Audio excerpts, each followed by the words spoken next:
Sagittarius. Look, y'all know I got Jupiter and Sag conjunct Neptune. No. Sorry, let me take it back. I have Jupiter and Sagittarius conjunct Uranus. They're both at 6 degrees. The planet of expansion and luck and opportunity conjunct the planet of surprises and twists and turns. What a combo. Alright, Sagittarius, I really have to get going soon, so I'm going to make this video 30 minutes, I hope, because I need to get in the shower. You know I love you guys. My father's a Sagittarius, December 12th, and Dell's mother is a Sagittarius, okay? So now, let me shuffle these cards. I'm using the Rider-Waite-Smith deck this month for everyone, because Pamela Smith is the illustrator, and she didn't get a lot of credit for this deck until now. And there is an exhibit being done on her life and her work at Pratt Institute in New York City, in Brooklyn, the month of February. There's a little fun fact for you guys who live in New York, who want to go and like experience something that is related to tarot and spirituality and art. Isn't that great? Someone who studied at an Institute of Art in New York City is the illustrator of a deck that is most familiar. That's wonderful. Okay, so this is the third shuffle. I'm going to lay these cards out. You didn't get any pop-outs. In the Venus position where the card that comes from this spread lies, I'm going to take a card from the Romance Angels Oracle deck, and then I'm also going to take a card from the Soulmate Tarot, but that's at the end of the video, so if you want to see that, it'll be there. Alright guys, so Jupiter is in Sagittarius, your second house is Capricorn, where Saturn and Pluto is. That has to do with your second house of earned income, so you actually might be feeling some effects there too, but this is definitely Jupiter in Capricorn, so this is saying that you're taking a look at finances and material things, right? Things that you might be trying to manifest, and then it's also talking about investments, so the way that you're just balancing your funds and dealing your time and handling people and meetings and all of that type of thing. So you might just be very busy with your time and your efforts and your energy, and you might just be feeling a little bit depleted because there's a lot going on in your actual own sign, right? And in your second house there's a lot going on too. So you guys may have invested in a lot of things, and now you're just feeling like the aftermath, the effects of that. You're still pushing towards the investments because, you know, the investments were for a reason. So now that you've invested and you're seeing the product of that, you're trying to see how you can manage those things and balance them out. This is a 2, so this might have to do with February definitely being the second month, or it could have to do with something involving Taurus, which has to do with like security, you know what I mean, because Taurus is the second sign and this is a 2. It could definitely have something to do with communications as well. You might be communicating with people in terms of like your finances, like accountants and people like that, helping you determine what it is that you need to do for this tax season, that type of thing. Whatever it is, something's going to be revealed to you, and you know, by way of handling these things and taking a look at the details in this situation, and then you're going to be able to catch something before it gets you know, before a surprise comes in. That's what I'm getting. That's at the bottom of the deck. Now let me go ahead and just lay these cards out. I'm really trying to give you these messages, right? I love y'all, Sagittarius. Sagittarius. I always have a great Sagittarius season as well. Okay, immediate influence right here. Don't make that mistake of putting the outcome in the immediate influence, which is fine. Okay, so in the present right now, we have Saturn and Sagittarius. Didn't I just talk about you guys having Saturn and Pluto in your second house, and Jupiter is in your first house, which is expanding things? So then it's like Saturn and Pluto being in the second house in terms of the finances are making you guys feel burdened by the experience. There was a lot of work that you put into something. This is in terms of a goal as well. You might be feeling some strain from your family, some of you, and the 10s are talking about the expansion of something becoming like greater, brighter, bigger, maybe heavier, because this is also Saturn, you know what I mean? This is saying that you might need some help dealing with things that you might be finding to be overwhelming for you. You know, it's saying that help is just around the corner, or maybe relief is just around the corner as well. Maybe some of you might even need an assistant, and that's something that you might be dealing with as well, because you're probably like, how the fuck am I going to pay for an assistant? Or, you know, that type of thing. Or you might be looking for some kind of like help in terms of like dealing with your children, because Jupiter in Capricorn doesn't necessarily have to talk about children, but because it's the two, it's talking about dealing with maybe something of a young nature. So it might be dealing with the actual physical body of your children and how you're going to deal with that in terms of time, money, efforts, all of that. Something could be getting bigger, definitely, because this is Jupiter expansion. This is Sagittarius expansion, and there's some lessons to learn by way of this expansion. You could be expanding a business, you know what I mean? You might be feeling like you're doing all of the work, and that's why you might be thinking of getting an assistant, or you might be thinking of some kind of way of bringing some kind of relief to all of the efforts and all of the things that you're doing, okay? Now let's look at the immediate influence of that. King of Cups, this is a water sign male. It could be a female. It could be any water sign, but this is Scorpio energy. So this is someone who is very they handle their emotional process well. When they're in an upward polarity, and that's how I'm going to read this. Because you are in an emotionally stable place, then you might be able to handle all of these things that are happening, these fluctuations, right? These changes that might be occurring, because these are both kind of like mutable cards, but the Capricorn card is talking about, you know, things changing, but also you trying to manage those changes to keep things stable and keep things well balanced, right? And you're feeling a little bit of a strain or the weight of that. It might be affecting you emotionally too, you know what I mean? You might be feeling a little bit of alone because you're handling a lot of these things on your own, or you might just be feeling like really good about what it is that you're providing for yourself because of all of the work that you're putting into this. The King of Cups is air and he's water. You know, all of the kings are air, so that's talking about, you know, the way that you believe, the way that you think, the concepts that you have. You know, the court cards, 1/3, what's before this? Libra. So, you know, this could have a little bit of Libra going on in it. This could be in a relationship. You guys might be feeling like, I don't know what I'm doing with this relationship that we got going on here.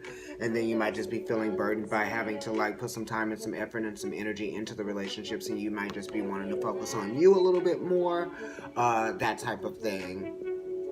Anyway, let me continue. I'm going to flip over the sun position and the moon position and the anxieties, because the moon and the anxieties definitely go together, and we're going to flip over the past. So, in the sun position, you have the Knight of Swords. That's mutable energy, so we're talking about adapting to these changes, and this might be like by way of communication. This might be some documentation that might have to be adjusted. This might even have to do with some tax stuff, you know what I mean, if you're dealing with an accountant, because it's talking about the details of things, and the Knight of Swords is related to Gemini.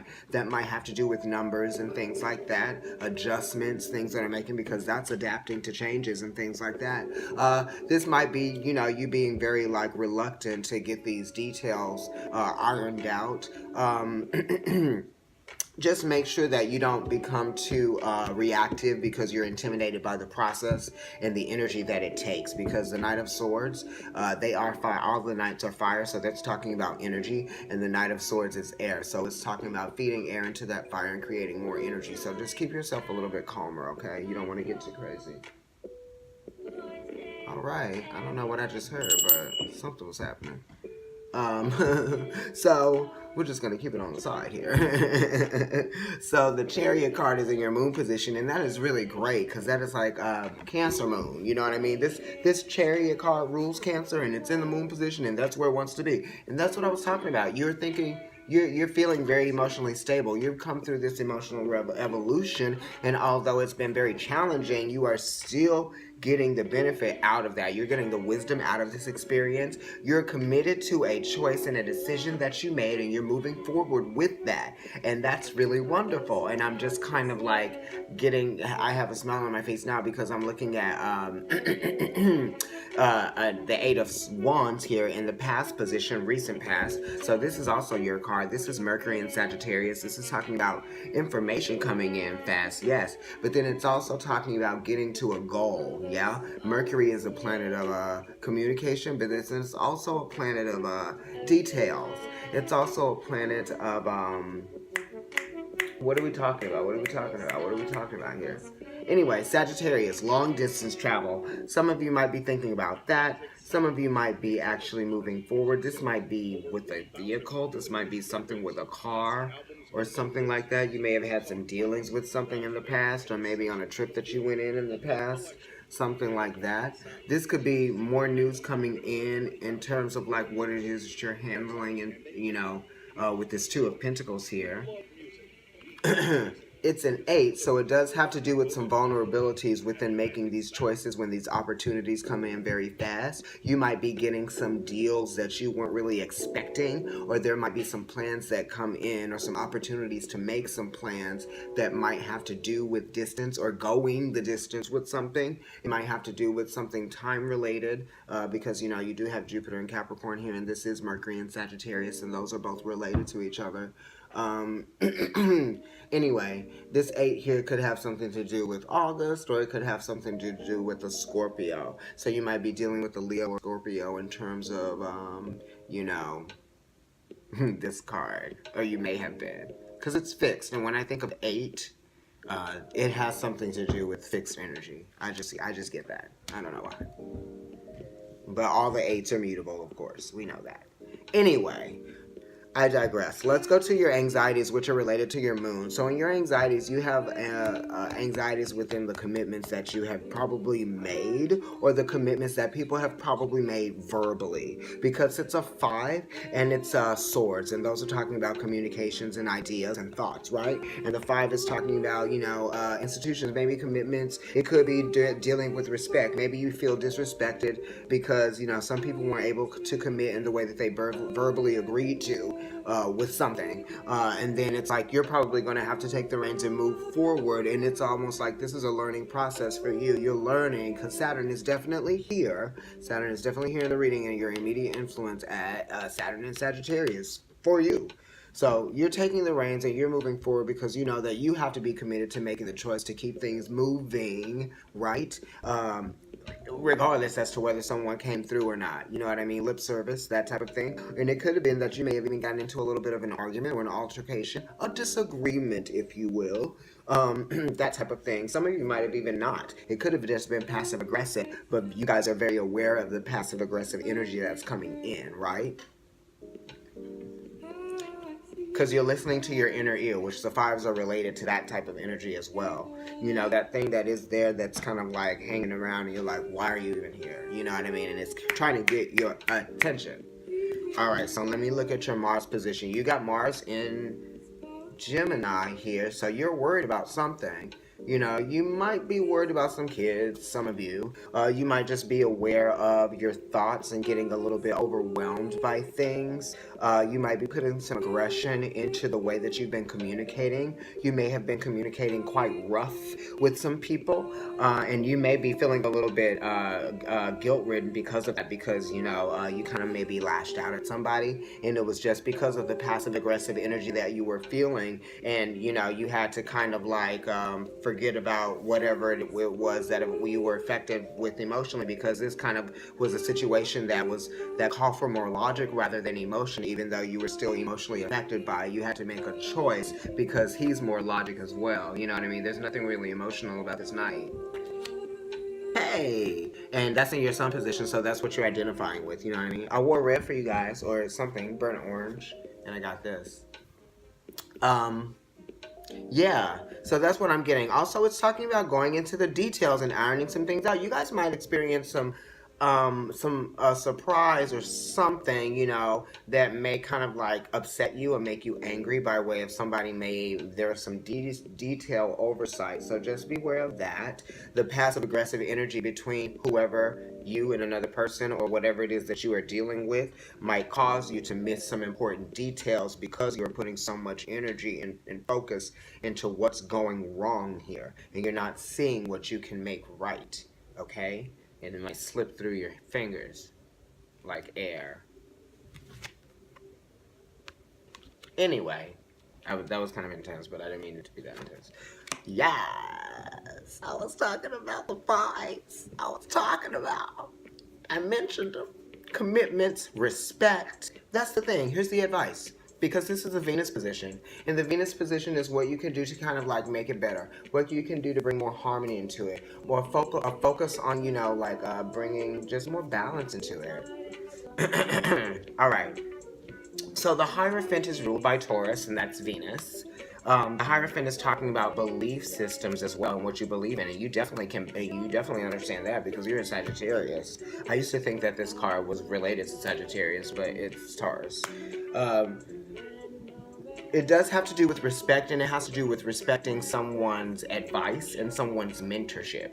Do you respect their advice and do you respect their mentorship? Or this is someone that you trust because we trust in the executives and the people who are religious matriarchs or patriarchs, or people who are fathers or mothers in the church or things like that. People we give, our parents, that type of situation, you know what I mean? And this could be that you might be finding that they have some flaws, you know what I mean, in their authority or in whatever it is that they practice professionally, in dealing with you. You might be like, oh, you missed the mark on something, or oh, you might have made a mistake on this, and that type of thing. And then you guys might just have a little bit of a something, you know what I mean? But saying that you can trust this person, it's like when you're dealing with critical details of things like this, then sometimes things do slip through the cracks. That's why you have professional people doing it. So when that type of thing happens, they are alarmed to it by you because you're coming at it from a different perspective, right? Even though you're attached to it emotionally,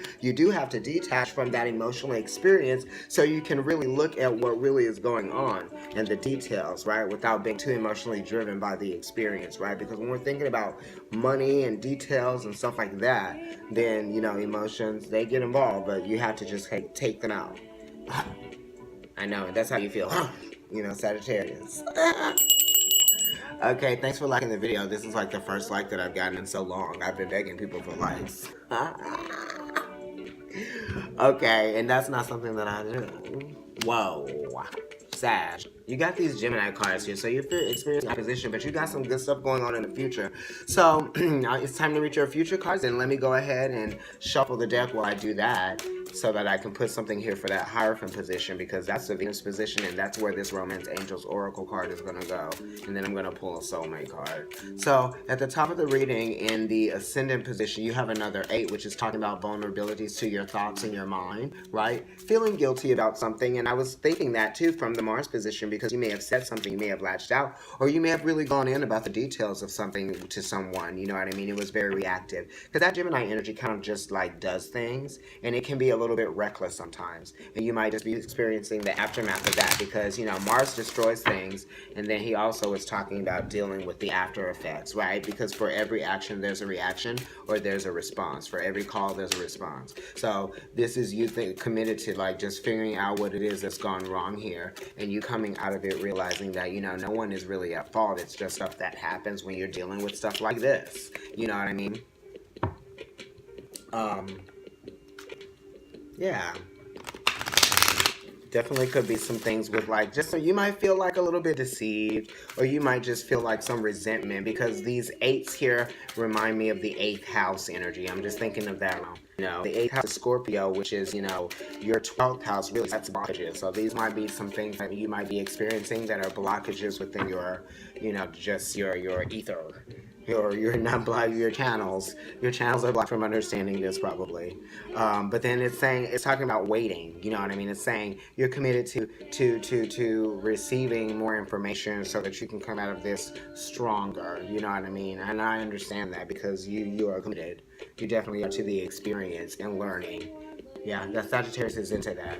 Okay, so now, in your future card that is actually in the line of the past, present, and future, you have the 6 of Pentacles, which is the Moon in Taurus, and that's talking about security by way of material material thinking, right? Practical thinking.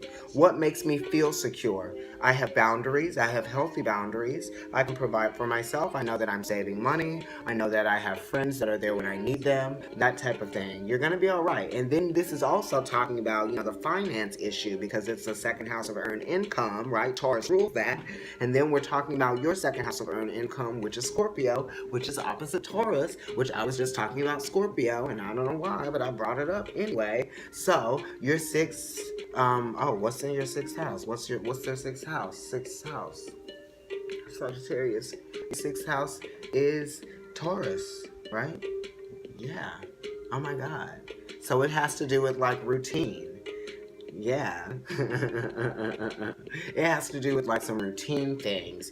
Discipline, motivation, being very consistent in the way that you're balancing your budget, that type of thing. And here we go back to that tax thing too. There might be something beneficial that you may not realize that's actually going to shift the way that the things turn out financially, the outcome, right?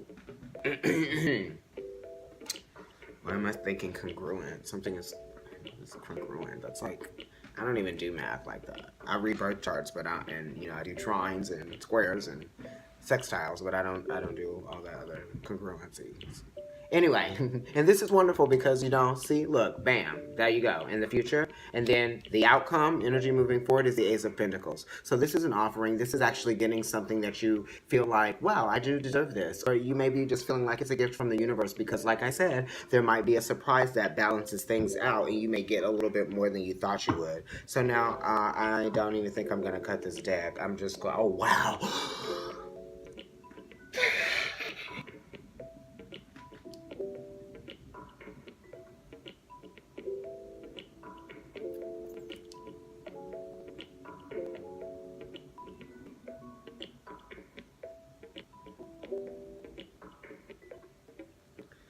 That's the name of the video, right? And I was like, I'm going to change the name of the video because I don't know if that's what the video is going to be about. Bitch, please. Sorry. This situation is calling for you to have faith. Okay, I'm just going to read that at the bottom of the deck. Wow, you really do it. You really know. You telling me. Okay, you already met the romantic partner you seek. Okay, so this is for some of you that are thinking romantically, right? And this is in the Venus position because that's where we put love things in this reading, in this spread, the ascendant spread that we created. Okay, so look, the Hierophant is talking about, commitments, and this is saying this could be the one, right? You already met the romantic partner you seek. This person just could be in your midst and you don't know. They may be within reach. They might be within your boundaries, that type of thing. I have a lot of Sagittarius too, and I'm kind of relating to this, but then I'm trying to detach myself from it, and I've done that. So like I'm pulling messages now, and maybe later I will, but this is really your information, and that's great. I love that I was able to take myself out of this one. So yeah, trust that this situation is calling for you to have faith, definitely. And because this could really be something that you are going to find yourself trusting and being committed to, right? Your beliefs. Somebody aligning with, your belief systems and the way that you do things, your sense of comfort. You are always in my heart like a glowing ocean light, a shimmering star in heaven. Love is a golden memory drifting through space like autumn leaves. Recollection of loving days and nights.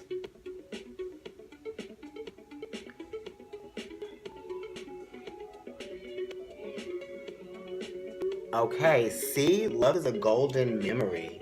You have already met the partner, the romantic partner you seek. Damn, these cards work so well together. And I was not even really trying to get these soulmate cards. I was really looking for these love, romance, angels, oracle cards, but they really go in. Trust, Sagittarius. You don't have a lot of cups here, so this is really the romance part. Princess, log money, vitality, and stuff like that, and realizing that it'll be good in the end. So Jupiter's in your sign. He's going to bring you some luck and some abundance and some opportunity, but then there are also going to be some gasps along the way. When you go on a thrill ride, you better be ready for the ascend, and then it goes, okay? I love you, Sagittarius. You are so fierce. Bye, darling. And I'm playing Men I Trust, the band. Oh, I can't go without saying follow me on Instagram at NYC Kendrick, at Kendrick NYC. I also have a food account called The Tongue Pop, which is fierce. Okay, I kid you not. And also, definitely follow Providence Tarot, of course. And I also work at Shanti Bookshop and Crystal Gallery, where I read tarot cards on Sundays from 12 to 4. Shanti is at 230 East 14th Street between 2nd and 3rd Avenues in Union Square, okay? Near NYU. Above the East Village, or it is the East Village area. Yes, I'm going to leave information in the description box. And I really appreciate your time, your energy, your love, your likes. And the weeklies are posted here on YouTube, and they are also on Instagram as well. Okay? Bye, you guys.